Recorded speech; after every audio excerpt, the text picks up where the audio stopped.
We've talked a little bit about the last ice age, but in this video we're going to focus on it. And we're going to talk about some of the really important effects that we still see today from this last glacial maximum about 20,000 years ago. Our last glacial maximum ended a little shy of 20,000 years ago. But like the name suggests, with the last glacial maximum, this was the last time that we had a maximum level or a really high level of ice on our planet. But when we have a significant amount of glacier ice, it's going to affect not only the climate of our planet, it's going to affect the oceans and the shape and size of our continents as well. So when we were in our last glacial maximum, because ice covered all of Canada and a significant portion of northern US, this is going to cause a lot of plants and animals to migrate. Now, if the surface of your land is covered in a mile-thick sheet of ice, you're not going to have any liquid water to drink, you're not going to have any plants to eat, and without any plants to eat, you won't have any animals to eat either. So animals and plants either had to migrate and move locations to find areas they could grow and survive in that weren't on solid ice, or unfortunately they went extinct. But we see some major changes with our sea level during the last glacial maximum as well. During this time, the amount of ice on our planet was about 3 times greater than today. And to have that much water stored as solid ice, that means that we're going to have less liquid water on our planet. That water cannot escape the ice. So when we have significant glaciation, all of the water that would be in our oceans is stored as ice until it melts. So during the last glacial maximum, we see that our sea levels worldwide dropped about 300 feet. So our sea level was significantly lower, and this causes the coastlines to change. The edges of our continent are underwater.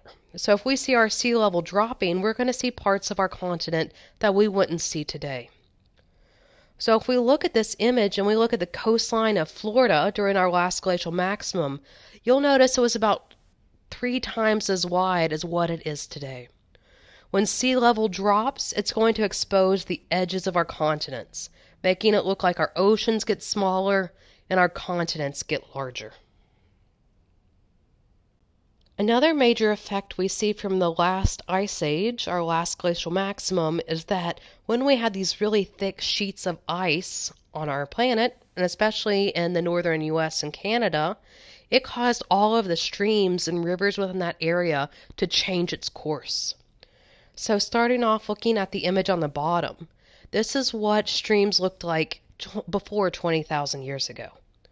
But the upper image is showing us the way that these streams move today. And you'll notice that the ice age caused some streams to combine together, and it also caused differences in the flow between some streams.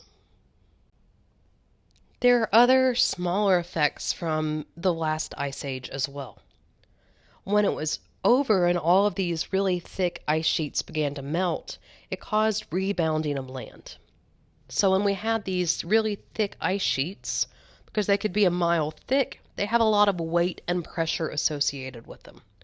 So when that ice melts and it relieves all of the weight off the surface, the land that was once pushed down and compacted under this weight is now going to start expanding backwards.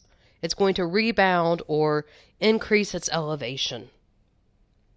But we also see that proglacial lakes formed during our last glacial maximum.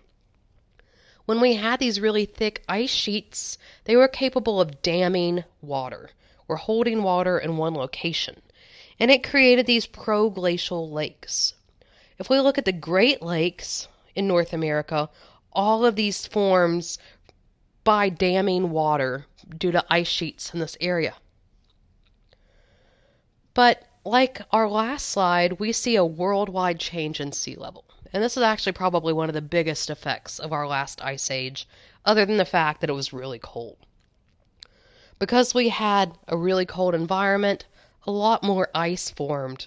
So we see that our sea levels are about 100 meters or 300 feet lower during the last ice age than they are today. But in addition to our proglacial lakes, we have another type of lakes forming due to our last ice age. And these pluvial lakes form in our western area of the US, and these formed during cooler, wetter climates of our last ice age. We've talked about the end of our last ice age, and that it ended about 20,000 years ago. But it began somewhere between 2 and 3 million years ago. But we've seen that during the last 2.5 million years, the amount of ice has drastically changed. There are some periods where we have significant coverage of ice. Other periods, like today, we have very little ice. So we've seen that throughout most of Earth's history, climate has naturally varied between cold and warm periods. But when we look at the last glacial maximum, we'll see that there was a significantly higher amount of ice, both ice sheets and alpine glaciers or our valley glaciers, then than what we see today. During the last glacial maximum, about 30% of the Earth's land was covered in ice. This is going to have massive effect not only on the rocks, but on all forms of life on our planet during this time as well.